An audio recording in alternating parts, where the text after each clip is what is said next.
Alors voilà, en fait, la vie a repris son cours, tout va bien. Marrakech n'est pas en ruine comme on peut entendre sur les chaînes pourries genre BFM, LCI et compagnie. Et regardez comment fonctionnent les blaireaux de la presse. Il y a juste un tout petit éboulement à un endroit. Et regardez-moi tous ces blaireaux de journalistes. Voilà, ils sont tous là. Voilà, toutes les télés, elles sont là. Regardez-les. Toutes les télés, elles sont là parce qu'il y a juste une ruine. Alors que franchement, tout autour, tout est nickel. Arrêtez de regarder ces chaînes de merde. Les antennes du groupe Altis s'associent à l'appel aux dons, notamment du Secours populaire. Et on en parle aussi avec Gad Elmaleh, qui est en quelque sorte le porte-voix de cet élan de solidarité. Bonjour, merci d'être avec nous. Tout d'abord, votre réaction face à ce drame humain qui se joue au Maroc. Bonjour, un peu comme tout le monde, totalement bouleversé. Hein. J'ai eu la nouvelle très tôt au réveil et puis c'est une réelle tragédie, beaucoup de tristesse, beaucoup d'incompréhension, C'est un ministre, vous allez le voir, qui est bulgare. Mais... On peut arrêter tout de suite là. Réjeanne Biolay est embarrassée. Et pour cause, cette histoire de fraude à plusieurs milliers d'euros concerne Ivan Danov, le ministre bulgare en charge des investissements. Avant sa vie de ministre, monsieur était architecte en France. Son dernier domicile était rue des Entrepreneurs à Paris. En septembre 2004, il est licencié. Ayant travaillé plusieurs années dans l'Hexagone, il a le droit, comme ce document l'atteste, de s'inscrire aux Assédiques. Seul problème, à peine inscrit, il repart aussitôt chez lui en Bulgarie et aurait continué de se déclarer chômeur. Nous sommes partis sur ses traces. Une fois de retour en Bulgarie, Ivan Danov ne reste pas inactif. Il ouvre son cabinet d'architecte. Je vous fais une vidéo pour vous dire que je peux vous accompagner pour percevoir l'AAH, l'allocation adulte handicapé. Si vous avez un handicap, alors moi, il faut savoir que je suis handicapé sur le papier, je vous rassure, je suis en très bonne santé. Alhamdoulilah, je suis en très bonne santé.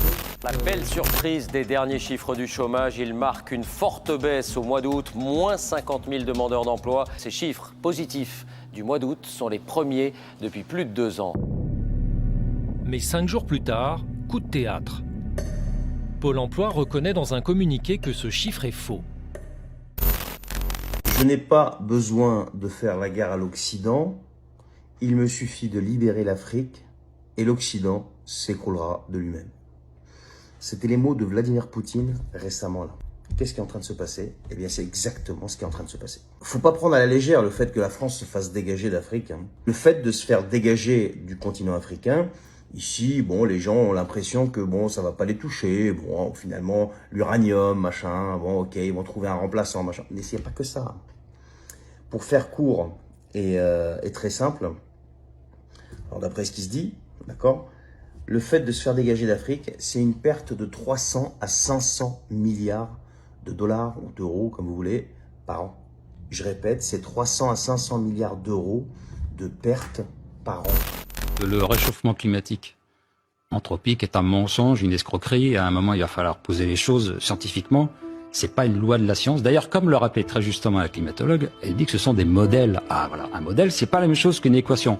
E égale MC2, c'est une équation. C'est le ciel est vérifié, il n'y a pas de consensus scientifique autour de E égale MC2.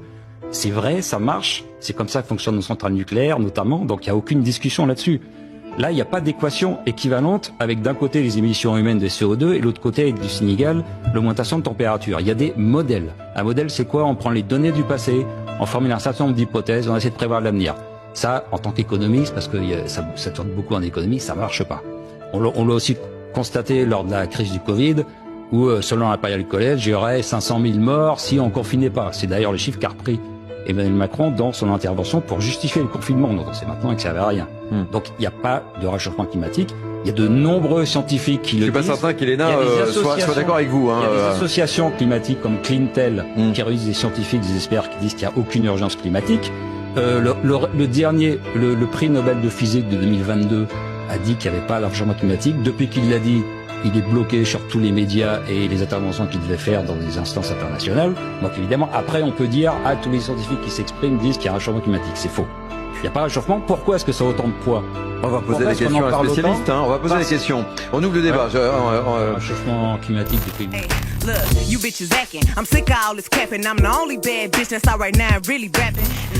Maintenant, les résultats, c'est qu'on a sauvé des gens.